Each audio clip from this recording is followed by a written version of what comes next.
kemarahan Ahok ini sebetulnya dia mau tujukan kemana sikap dia? Apakah dia ingin mentujukan ke Erick Thohir atau ke Jokowi? Menteri BUMN ini sudah bunuh diri 11 kali, Bung, ya. Karena 11 perusahaan BUMN terjerat korupsi. Dan itu gila-gilaan semuanya. Presiden yang harus bertanggung jawab. 10 tahun lu ngapain aja? Bisa sampai seperti ini kebobolan. Apa Prabowo nggak berani karena ada nepotisme keluarga Jokowi? PDIP bukan malaikat-malaikat banget.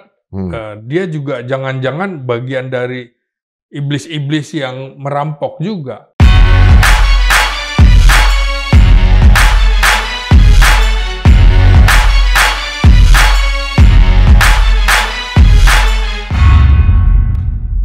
Sobat Madilog, perebutan sumber-sumber energi untuk kebutuhan perang, kita udah tahu.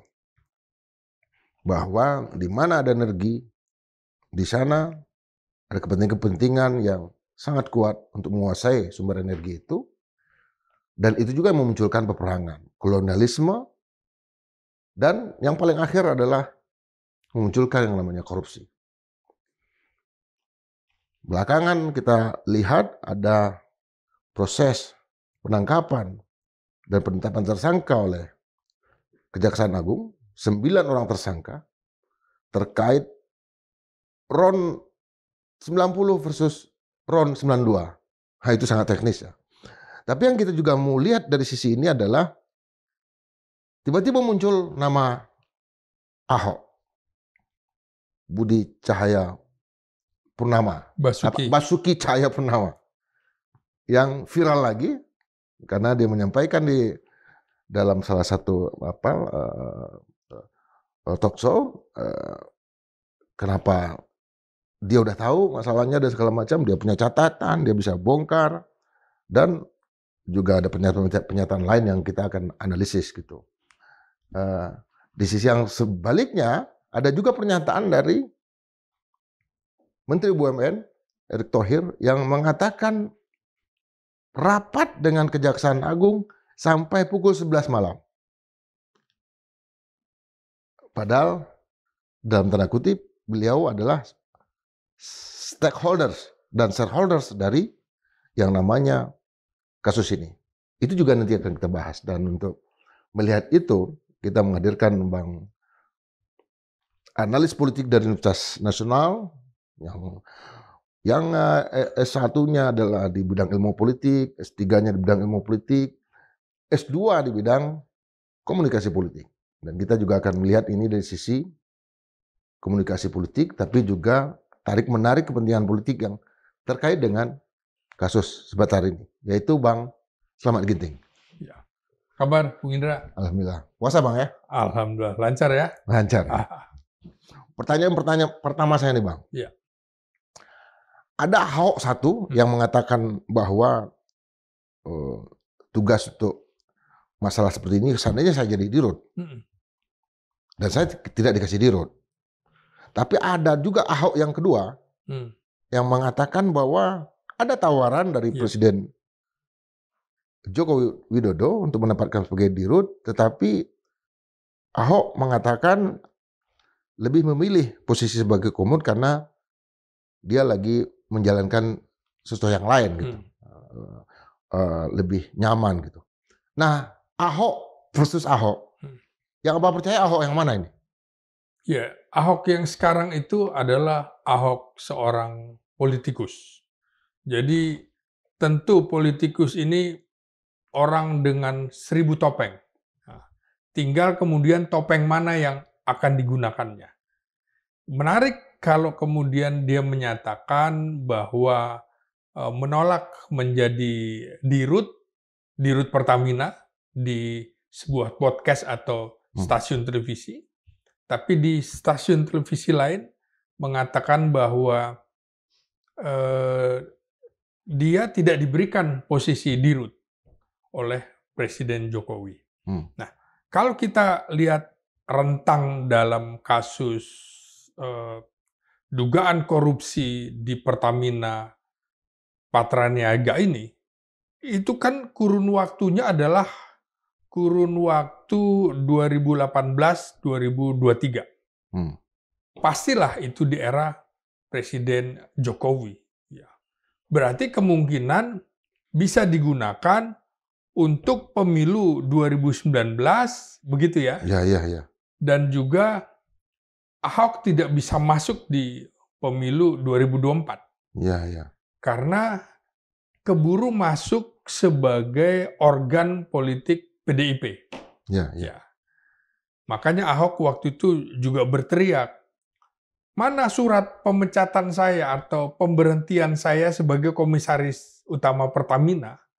Karena saya ingin kampanye, kan gitu. Di situ saja udah ada tarik-menarik bagaimana Erick Thohir dituding tidak segera membuat surat pemberhentian Ahok. Karena dia mengundurkan diri kan? Iya, karena kalau tidak ada surat pemberhentian, itu dia tidak bisa kampanye. Padahal Ahok sudah ingin betul berkampanye. Jadi melihat Ahok itu adalah makhluk politik, zon politikon. Ya, kalau kita bicara zon politikon, maka siapapun harus diuji kejujurannya. Apakah Ahok sedang jujur atau tidak, tentu kita bisa analisis ini. Tentu saja yang menarik adalah mengapa Kejaksaan Agung yang berteriak duluan, bukan Ahok yang sebagai komisaris utama Pertamina. Kenapa sampai dengan era dia berakhir tidak menyebut sama sekali indikasi perampasan atau perampokan uang negara sebesar-besarnya di Pertamina. Walaupun itu memang anak perusahaan Pertamina dan memiliki direksi serta komisaris tersendiri. Ya. Bukan komisaris utama Ahok kan di holdingnya ya, di Pertamina Pusat. Ini menarik kalau menurut saya, Pertamina ini sejak awal ketika Indonesia bom oil, ini kita adalah pengekspor minyak, gitu ya, pengekspor minyak. Tiba-tiba kemudian kita menjadi pengimpor minyak. Disinilah masalahnya. Jadi kebutuhan minyaknya tinggi, tapi kita ada kekurangan minyak. Nah, Pertamina ini sejak awal itu terindikasi menjadi tempat bancakan keluarga-keluarga pejabat. Ya. Di era Orde Baru seperti itu. Kemudian di era sekarang akhirnya adalah dia menjadi bancakan juga bagi keluarga-keluarga politik. Dia akan menjadi ATM bagi partai politik. Jadi menurut saya, 9 orang yang kemudian sudah ditersangkakan oleh Kejaksaan Agung ini, itu tidak mungkin bekerja sendiri atau atas nama grupnya. Kemana nih arahan dari Ahok ini? Apakah dia ingin memperbesar kasus ini supaya membongkar sampai sedalam-dalamnya, sampai ke akar-akarnya kasus korupsinya, atau dia hanya ingin masuk ke dalam karena isu ini sangat besar, sangat luas dan skalanya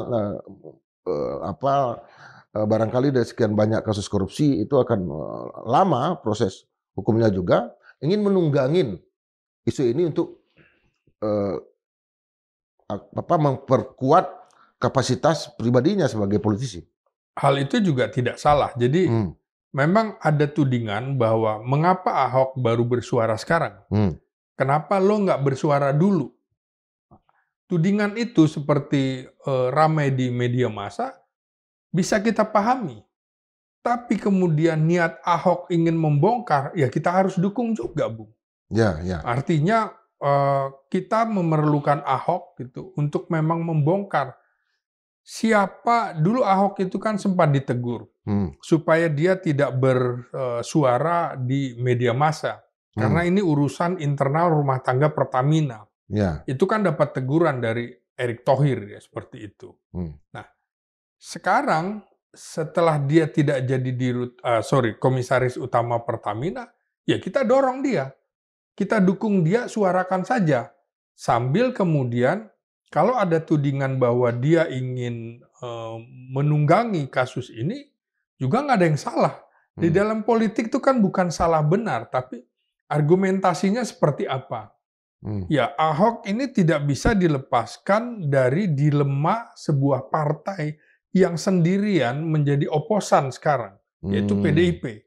Ahok tidak bisa lagi dipisahkan dirinya dengan partainya. Nah, PDIP sedang tersudut dalam kasus Hasto misalnya.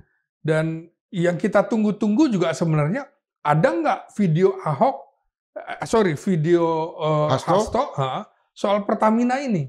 Nah, kan belum ada ini. Iya. Karena bagaimanapun juga tentu publik tahu bahwa PDIP adalah partai penguasa. Jadi tidak mungkin juga dia tidak tahu dan tidak mungkin juga dia tidak mendapatkan manfaat yang besar dari perusahaan-perusahaan BUMN. Makanya orang mengangkat Hasto tapi kemudian juga memukul Hasto karena PDIP adalah bagian dari penguasa yang sudah mencicipi gula-gula kekuasaan. Permen-permen kekuasaan itu sudah dinikmati. Lo bagian dari dalam tanda petik pencoleng juga, sehingga publik juga melihat, PDIP bukan malaikat-malaikat banget. Dia juga jangan-jangan bagian dari iblis-iblis yang merampok juga. Ya sama dengan partai-partai politik yang lain. Ya dia jangan kemudian mengklaim dirinya partai malaikat, jangan-jangan juga partai iblis yang turut menikmati gula-gula BUMN. Bagaimana mungkin korupsi dengan jumlah hampir 1 kuadrilun, kita juga tidak pernah bisa membayangkan hal itu. Kalau itu dimakan sendiri. Jadi menurut saya, ini tidak mungkin Kejaksaan Agung bisa mengungkap kasus ini tanpa izin Prabowo Subianto. Udah pasti. Pasti atas izin Prabowo Subianto. Nah, kali ini saya kira Prabowo dalam tanda petik berpotensi juga memanfaatkan pihak lain untuk berteriak. Artinya kan ini sebenarnya dilakukan oleh rejim lama. Oleh rejim siapa? Oleh rejim Jokowi. Maka orang juga mengaitkan dengan dua keluarga Jokowi yang ada di Pertamina. Apakah terlibat atau tidak? Ya, itu kan semua dikait-kaitkan. Mengapa orang ini bisa masuk? Mengapa Petral yang dulu dibubarkan, kemudian orang-orangnya justru diberikan tempat menjadi direksi di anak perusahaan Pertamina? Siapa yang harus bertanggung jawab? Ya, yang bertanggung jawab adalah Erick Thohir, juga Presiden Jokowi. Karena ini perusahaan negara gitu. Nah, mengapa tidak terbaca sejak 2018 sampai 2020 misalnya? Jangan-jangan 2019 itu digunakan untuk kemenangan pemilu.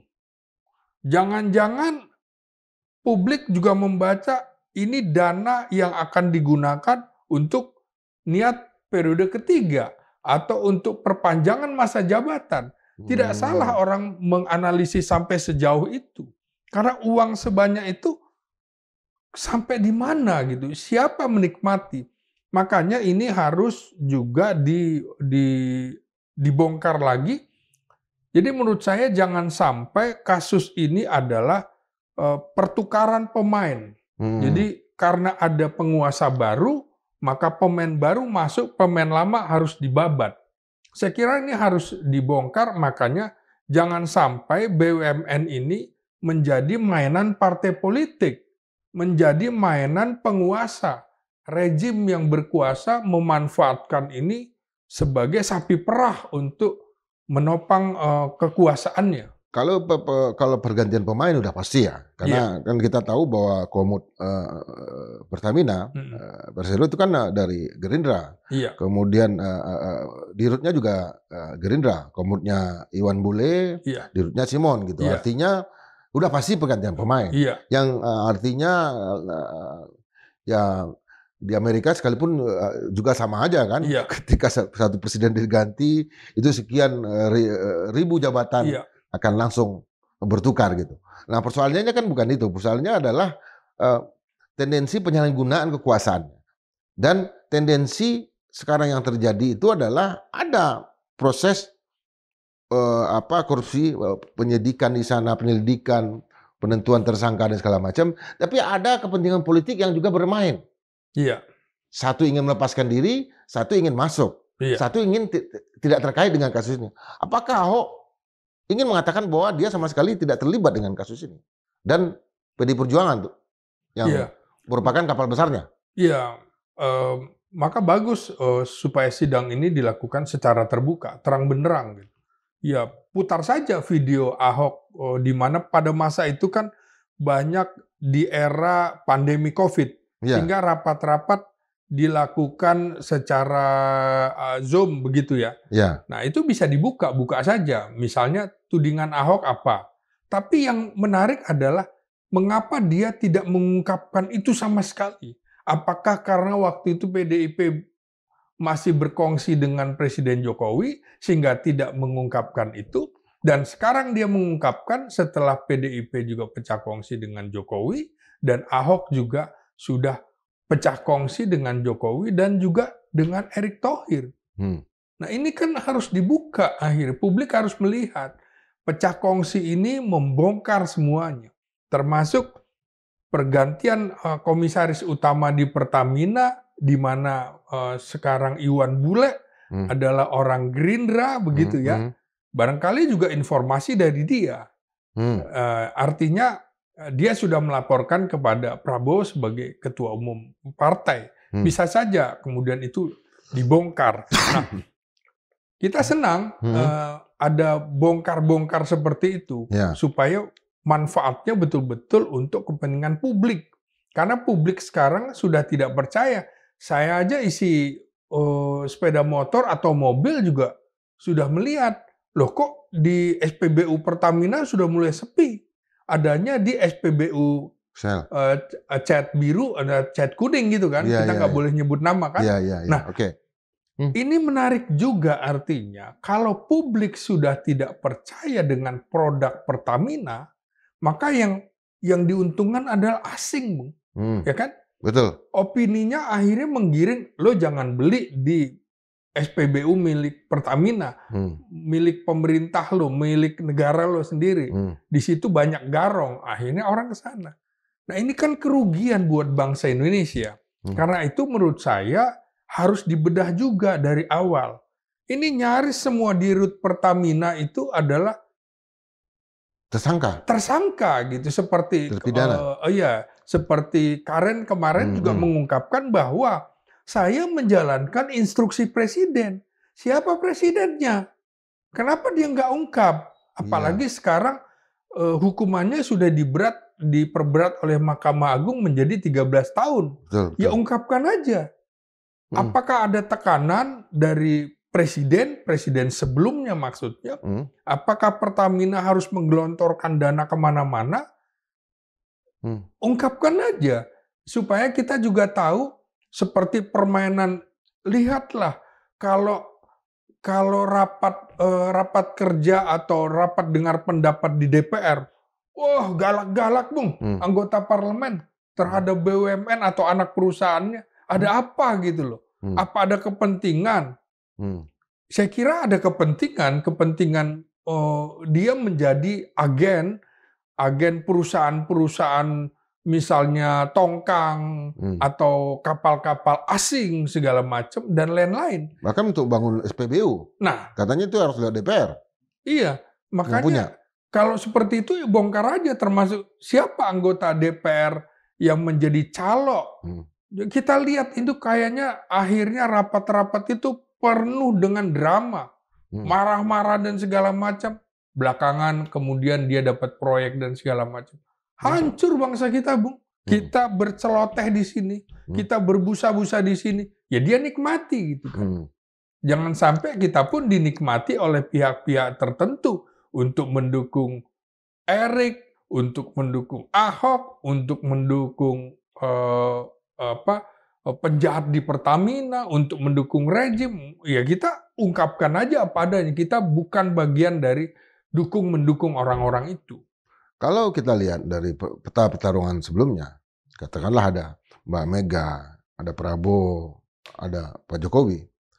Ini apakah Abang mau mengatakan bahwa level permainannya udah level 2 nih? Artinya udah ring 2. Iya. Atau ring 1. Bisa aja ring 1 dari masing-masing tokoh yang kita sebut.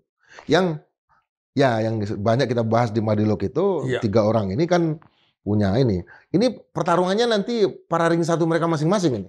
Ahok, Erick Thohir, Iwan Bule mungkin akan juga bersuara.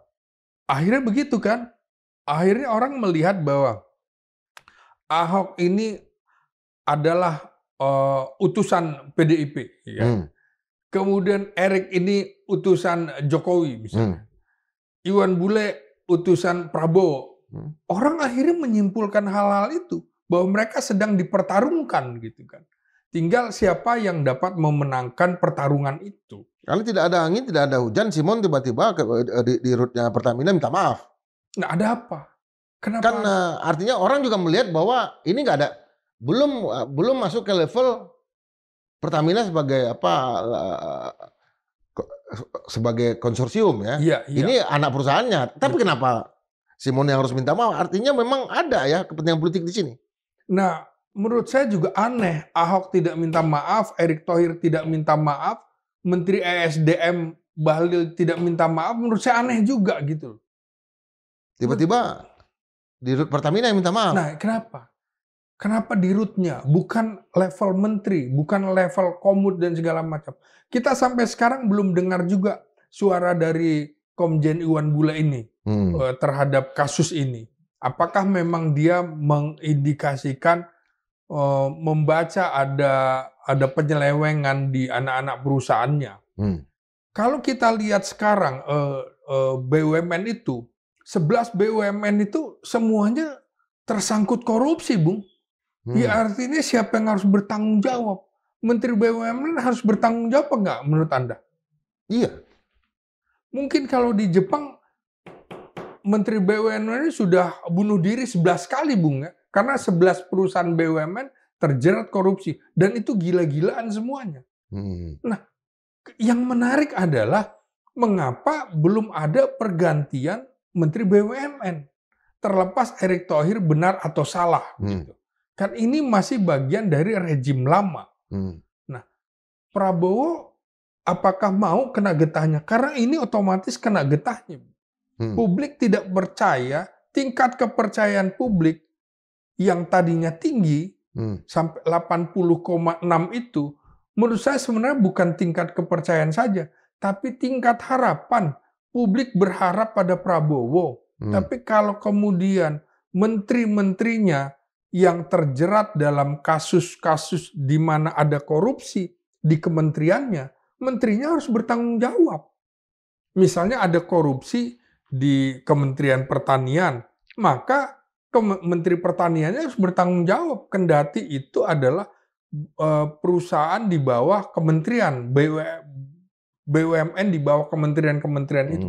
Harus bertanggung jawab. Kalau tidak, apalagi kalau kita tadi Abang menyebut masalah survei ya, 80% kan kemarin. Tapi survei Kompas hari ini memperlihatkan ada masalah yang begitu besar. Dari sisi komunikasi. Komunikasi yang dilakukan oleh kantor presiden dengan kepada publik. Kan ada hasil survei Kompas mengatakan begitu. Dan itu juga sering kita ingatkan. Artinya tidak ada kasus saja yang begitu besar. Ada masalah dalam komunikasi, apalagi ada kasus.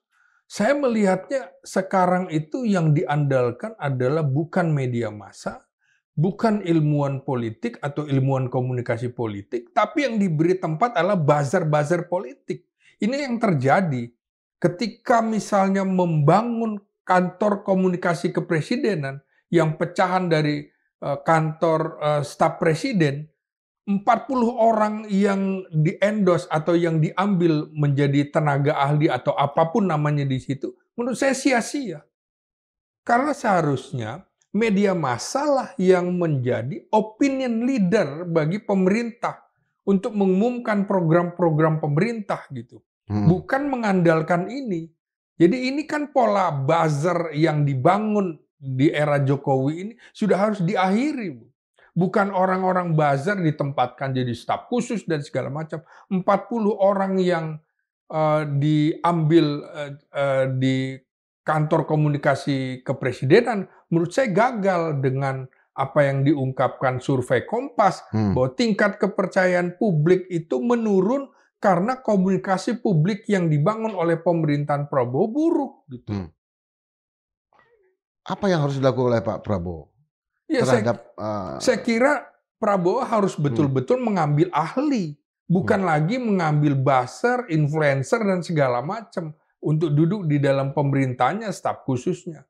Saya kira sudah waktunya juga evaluasi 4 bulan ini atau paling lama 6 bulan untuk membabat lagi supaya kemudian kalau Prabowo bicara efisiensi, maka efisiensi juga kantor-kantor kenegaraan, kantor-kantor pemerintahan. Nyata dalam kasus ini komunikasi publiknya gagal kok. Nah, itu yang saya mau tanyakan terhadap kasus ini. Bukan hanya terhadap komunikasi tadi, terhadap kasus ini apa yang paling pas dilakukan oleh seorang Prabowo Subianto? Ya, menurut saya umumkan saja bahwa dia tidak mau tahu, misalnya tidak mau tahu dalam kasus ini, bongkar sampai sedalam-dalamnya keterlibatan siapapun, termasuk keterlibatan partai politik, elit partai politik, maupun kalau memang itu terkait dengan rejim lama. Potong, supaya orang percaya, kalau enggak. Karena ini kan kaitannya juga sama. Ahok 2019 sampai 2024. Ini peristiwa 2018 sampai 2023. Ya Ahok paling banyak dong. Lu kemana aja? Kan kira-kira gitu. Tapi kita sekarang dukung Ahok. Udah, suarakan aja. Suarakan, bongkar. Jangan kemudian kepentingan pribadimu itu lebih mencuat daripada kepentingan bangsa dan negara. Jadi ya nggak apa-apa, bongkar saja. Nah, jangan sampai kemudian Kejaksaan Agung masuk angin. Kan yang menarik adalah kasus yang harusnya ditangani KPK adalah kasus di atas 1 miliar. Ya.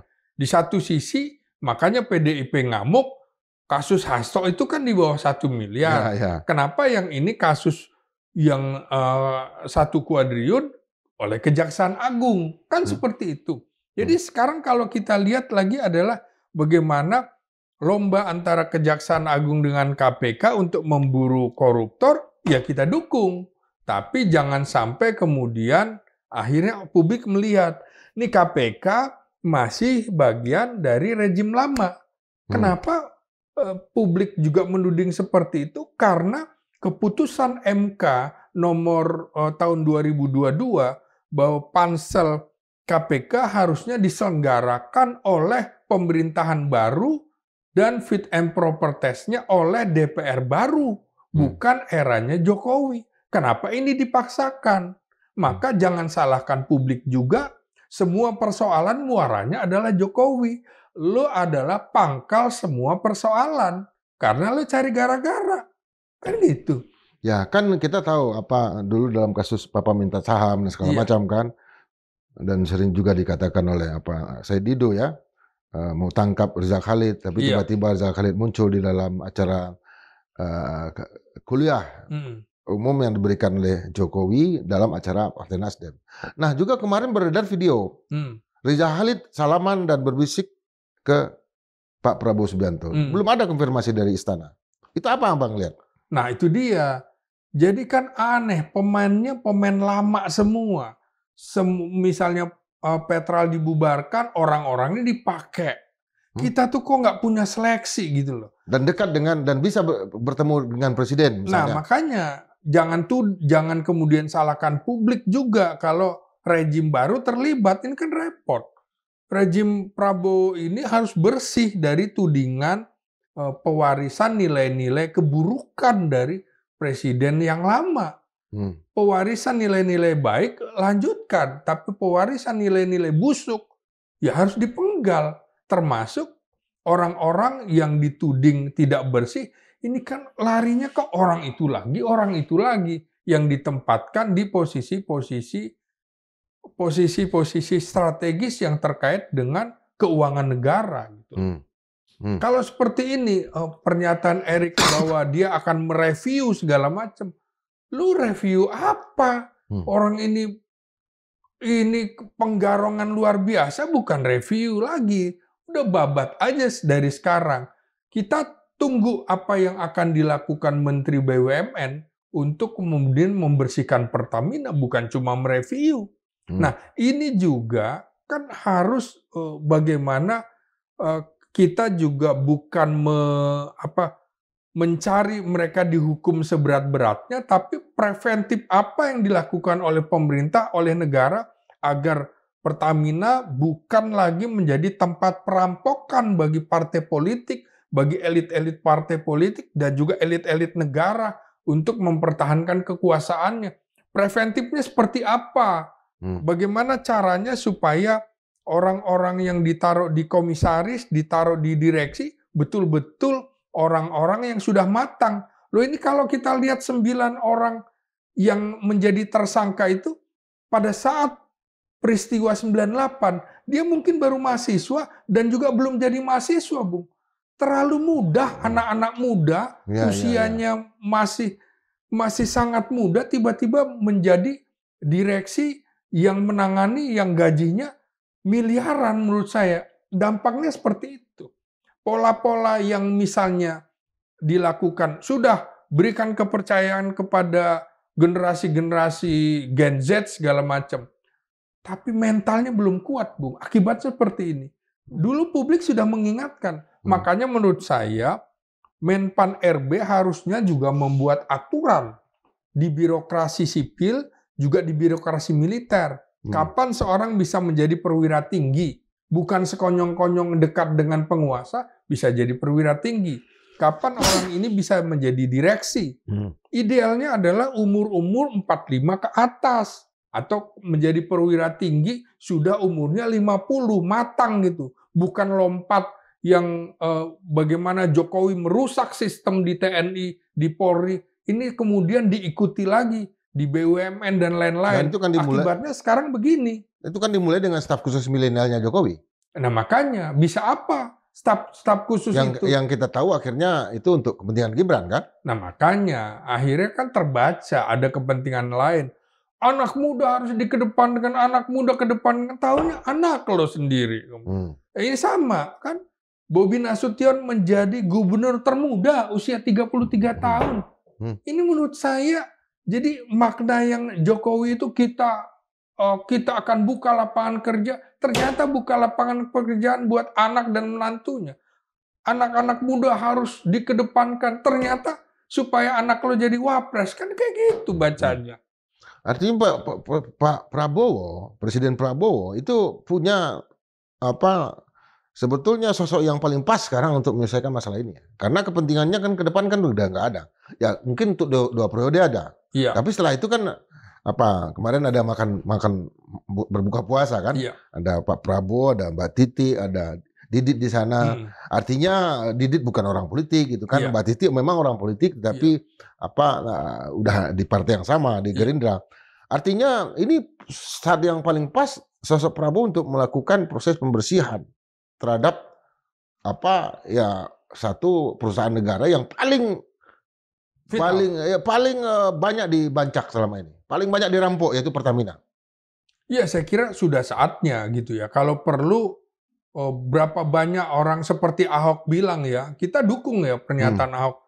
Gue penjarakan lo semuanya. Kita dukung itu kan? Iya, kita dukung itu. Ya udah, sebut aja nama sekarang Ahok. Nggak usah ragu.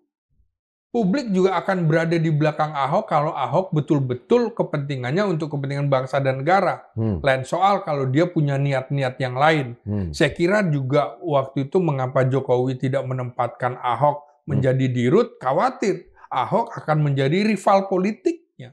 Ahok akan menjadi jembatan bagi Ahok untuk menduduki jabatan lain kan seperti itu. Termasuk rival politik bagi anaknya nanti ya. Ya rival politik. Karena sama-sama di PDIP waktu itu ya sebelum dipecat. Makanya jadi keyakinan Ahok bahwa dia pun dikerjain Jokowi sampai dia masuk penjara bisa dipahami juga bahwa memang ada niat-niat seperti itu. Tinggal kemudian Jokowi menjelaskan saja.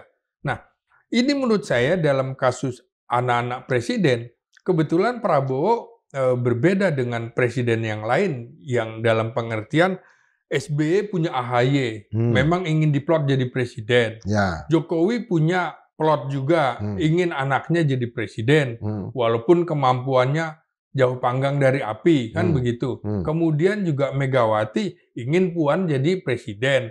Nah, Prabowo kan nggak ada. Praktis Prabowo sepertinya dia sudah selesai dengan dirinya sendiri. Sudah kaya, apalagi dia sudah diberikan kebanggaan menjadi jenderal bintang 4, kendati itu di usianya 70-an tahun begitu ya. Artinya Prabowo udah selesai dengan dirinya.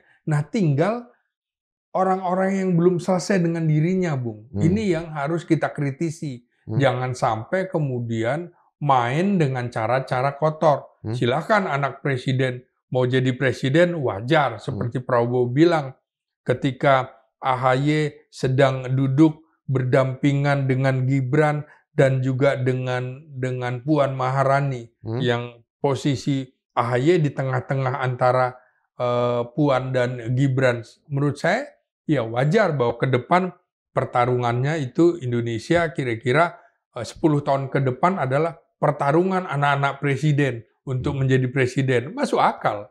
Atau yang bukan, seperti Ahok misalnya. Nah, kemarahan Ahok ini sebetulnya dia mau tujukan kemana sikap dia? Apakah dia ingin mentujukan ke Erick Thohir atau ke Jokowi? Dua-duanya.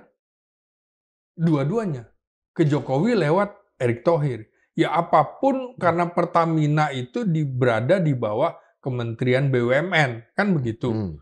Kemudian siapa Menteri BUMN-nya? Erick Thohir. Menteri bertanggung jawab kepada Presiden. Nah, kita tinggal melihat sebenarnya bagaimana Ahok bisa nggak membaca apakah betul ada kaitannya dengan Presiden Jokowi dalam kasus ini. Kita nggak tahu. 1 kuadriliun itu dibagi ke siapa saja gitu ya. Dibagi ke siapa saja. Anak muda ini sebenarnya dia adalah kuda Troyanya siapa. Ini harus kita bongkar juga akhirnya. 9 orang itu dari perguruan tinggi yang berbeda-beda. Ini sebenarnya pion-pionnya siapa gitu. Dia menjalankan tugasnya untuk kepentingan siapa. Dia menyalurkan uangnya kepada siapa saja. Bongkar aja semuanya. Jadi ingat lagunya Bongkar itu. Iwan Fals. Ya, artinya Ahok ingin mengatakan bahwa kesalahan ini adalah kesalahan dalam aspek pencegahan ya. Yang dilakukan oleh baik Menteri BUMN termasuk oleh Presiden Jokowi Dodo. Iya, saya kira selain faktor kuratif bahwa ini harus dibedah sampai ke dalam-dalamnya, siapapun yang terlibat harus diungkap, preventifnya juga, seperti saya bilang tadi, preventifnya sejak awal kita harus punya rambu-rambu. Kalau yang mau menduduki jabatan ini harus begini, harus begini, harus begini. Harus panjang perjalanan karirnya, mentalnya sudah teruji. Bukan rampok ditaruh di situ, rampok ditaruh di situ gitu loh. Yeah. Jadi menurut saya apa yang dikemukakan Ahok juga ada betulnya. Supaya preventif, supaya semuanya tidak menggunakan uang cash. Nah, dia punya ide soal My Pertamina supaya semuanya bisa dibuka ya secara transparan. Nah, ini kan banyak yang tidak transparan dalam kasus di Pertamina ini. Kok Pertamina seperti tidak putus di Rundung Malang, begitu-begitu terus, Bung. Tak putus di Rundung Malang, tapi layar terus berkembang, terkembang. Itu kan aneh gitu loh. Artinya layar untuk korupsi terus berjalan. Sekalipun Patra Niaga ini katakanlah anak perusahaan, tetapi kan yang terkena kan seluruh operasinya Pertamina. Kan? Iya, karena ada bekerja sama dengan anak perusahaan yang lain juga kan, misalnya bidang keuangan, bidang shipping, bidang lain. Karena anak perusahaan Pertamina bukan Pertamina Niaga saja. Kalau kita bongkar 9 itu kan dari beberapa anak perusahaan. Iya, betul. Artinya dari hulu nih, ya Pertamina ini dari hulu sampai hilir ini korup nih, Bung. Jadi bukan di hilir aja, korupsinya dari hulu, bayangkan. Ini mesti diterabas nih. Kalau perlu pensiunkan semua gitu, ambil beberapa, baru kemudian setelah dipensiunkan semua, ambil beberapa, masukkan kembali yang bagus. Kalau enggak, negara ini hancur lebur, Bung. Kita ingat dulu persaingan Pertamina dengan Petronas. Dan Petronas sekarang jauh di depan. Pertamina tertinggal dan masih masalahnya masalah hal yang sama. Iya. Artinya yang kita mau lakukan adalah kalau kita cari orang dari mana lagi, Bang? Ya sama kasus saya lupa saya di Bolivia atau apa. Polisinya korup, polisinya dibubarkan, dipensiunkan segitu banyak polisinya, baru dibangun lagi. Gitu. Untuk sementara ditopang oleh polisi militer sampai dia membangun kembali dari awal gitu. Karena udah rusak gitu loh. Nah, polisi kita harus kayak gitu juga enggak? Nah, itu tanda tanya. Nah, ini Pertamina. Pertamina kok dari dulu begitu terus. Ini mau gimana gitu loh. Ini titipan siapa nih? Anak-anak perusahaannya. Kalau kasus Karen kan terkait dengan apa LPG. Iya. LPG kan? Betul. Gas. Iya. Sekarang dengan minyak lagi. Kan dua hal ini yang dikelola Pertamina. Artinya nggak ada lagi. Dan dua ini untuk kebutuhan orang banyak. Iya. Untuk kebutuhan kita semua. Betul.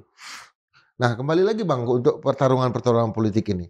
Apakah dampak yang paling buruk yang akan dihadapin oleh Ahok? Apakah dia akan masuk juga dalam petaka ini atau dia akan menjadi seorang pahlawan? Saya kira dalam kasus ini dia akan menjadi seorang pahlawan, Bu. Walaupun pahlawan kesiangan. Ya, karena lu baru bersuara sekarang setelah Kejaksaan Agung. Tapi apapun kita mesti dukung Ahok untuk membongkar itu. Dan kita juga akan dukung Erick Thohir untuk membongkar itu kalau memang benar. Ya sekarang akhirnya pertarungan antara Ahok dengan Erick Thohir kan. Karena bara apinya seolah-olah dilimpahkan kepada Erick Thohir untuk ikut bertanggung jawab. Ya kita minta Erick Thohir juga untuk bertanggung jawab, menjelaskan karena hubungan soalnya pertemuan Erick Thohir dengan Kejaksaan Agung akhirnya menjadi misteri. Jangan-jangan minta agar dia tidak dikaitkan dengan peristiwa itu. Nah ini kan harusnya karena tidak ada yang namanya rapat antara menteri dengan Kejaksaan Agung, kan nggak ada, kecuali atas perintah presiden. Nah makanya kan tidak boleh sebenarnya aparat penegak hukum bertemu dengan orang yang dicurigai terkait dengan persoalan hukum. Ya kan sama dengan kasus Firly Bahuri waktu itu ketemu dengan Syahril Yassin Limpo. Kan nggak boleh. Betul. Jadi penegak hukum tidak boleh. Jaksa Agung ini kaitannya penegak hukum terkait dengan Pertamina. Anak perusahaan Pertamina di bawah BUMN. Ya Erick mestinya tidak bertemu dengan Jaksa Agung. Dia bertemu saja dengan Presiden, menjelaskan duduk soalnya seperti apa. Pernah nggak minta maaf para menteri-menteri kita sebelum jabatannya berakhir? Mohon maaf kalau begini-begini saya turut bertanggung jawab. Nggak ada yang mau bertanggung jawab. Masa sih sekian lama 5 tahun yang hitungannya hampir 1 kuadriliun atau 1.000 triliun menteri nggak tahu menahu, komisaris nggak tahu menahu, direksinya juga tidak tahu menahu. Menurut saya aneh gitu loh.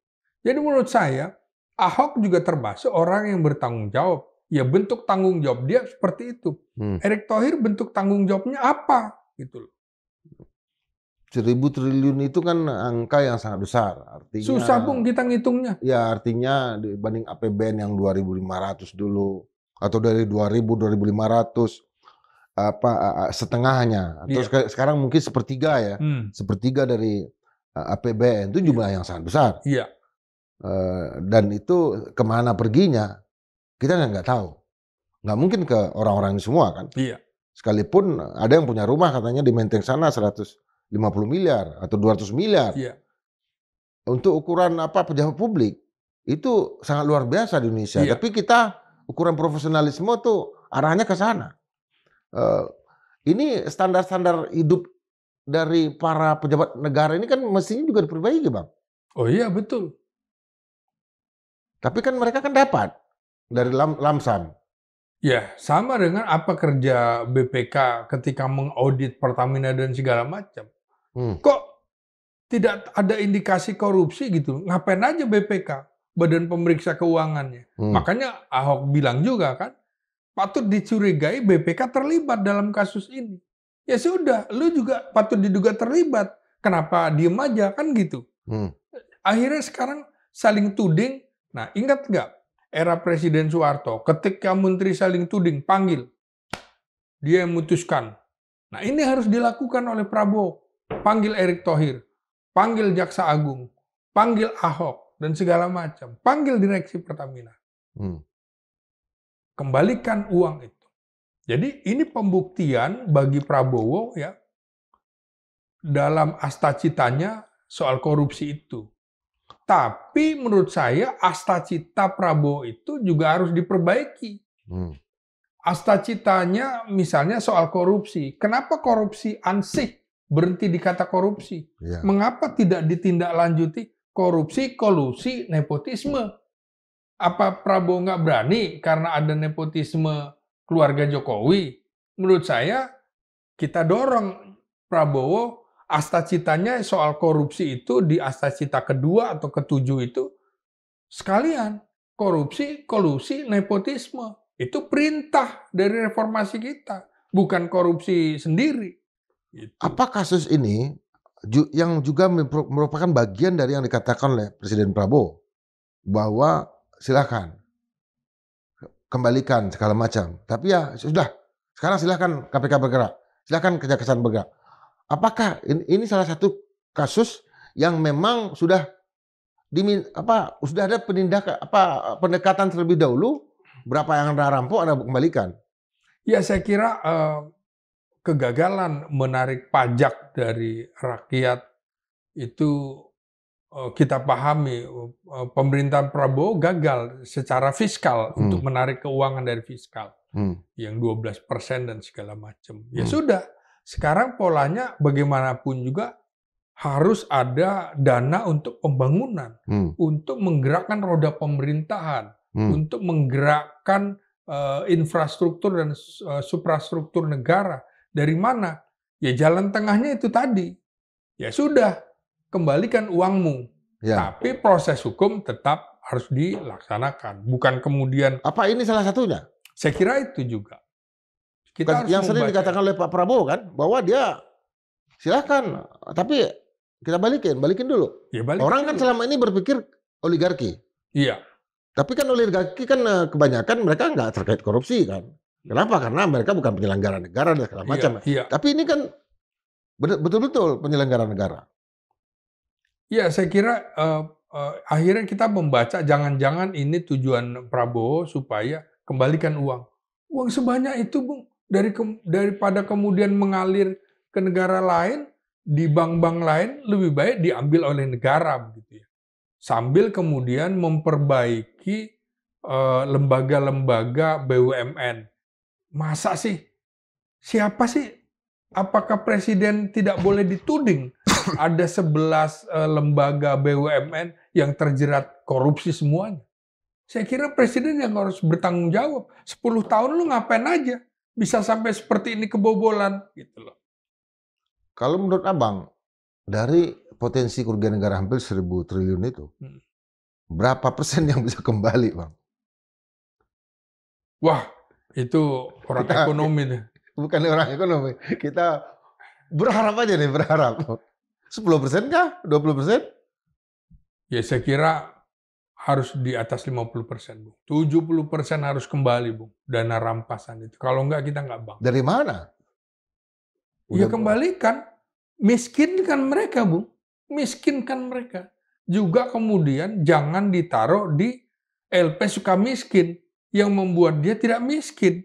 Di sana dia akan jadi pura-pura miskin gitu loh. Tapi menikmati jadi mafia baru ya, kepala geng baru. Iya. Saya kira itu. Ketua RT dulu, ketua RW lagi. Jadi harus dicari menurut saya tempat baru untuk para koruptor ini, Bu. Kan udah ada Nusa Kambangan. Tapi ya, kita juga nggak bisa ngecek. Iya. Kalau perlu kita buat patungnya seperti di Cina kan ada beberapa patung koruptor dan publik yang melihat itu boleh mukuli, boleh getok atau segala macam. Supaya tingkat kebencian terhadap koruptor itu semakin tinggi. Jangan mereka dipuja-puji. Ini kan nanti setiap di persidangan, walaupun dia diborgol dengan senyum pasta giginya itu kan. Dan sangat harum ya, aromanya. Pakai aromaterapi. Iya. Oke. Siap. Sobat Marilog, kebencian, keberingasan kita, anak-anak reformasi, anak-anak revolusi ya, dan para pembaca Marilog, materialisme, dialektika, logika, itu terhadap korupsi, itu sama dengan kebencian kita terhadap kehadiran iblis ya. Artinya ini memang sudah bukan lagi masalah hukum, tetapi juga terkait dengan teologi, masalah-masalah terkait dengan keagamaan. Karena ada rusaknya yang luar biasa dan nyata gitu. Bayangkan ada ketika terjadi manipulasi dari RON 92 ke RON 90 dan segala macamnya itu daya rusaknya terhadap alat-alat produksi yang kita punya. Apa itu? Kendaraan kita. Dan itu jangka panjang. 5 tahun. Bukan saja terhadap kendaraan itu, mobil kah, motor kah, tetapi juga ke badan kita sendiri. Ke manusianya yang mengendarai. Akan ada racun-racun yang kita hirup dari kerusakan yang muncul dari kendaraan kita. Dan banyak teman-teman saya yang di usia 50-an meninggal dunia tiba-tiba. Saya terkaget, itu kenapa? Jangan-jangan karena ini. Daya rusak yang dimunculkan oleh mesin-mesin yang kita pakai. Yang sudah dioplos, kemudian karena proses pengoplosannya tidak secara alami, tidak sesuai dengan standar, tidak secara keilmuan, tetapi karena ada korupsi di sana. Kita akan tetap memperhatikan masalah-masalah korupsi ini dari yang besar sampai yang kecil. Sekalipun ini masalah hukum yang sangat rumit, tapi kami akan tetap mencoba untuk melihat dari sisi nalar akademis. Terima kasih dan tetap berpikir merdeka 100%.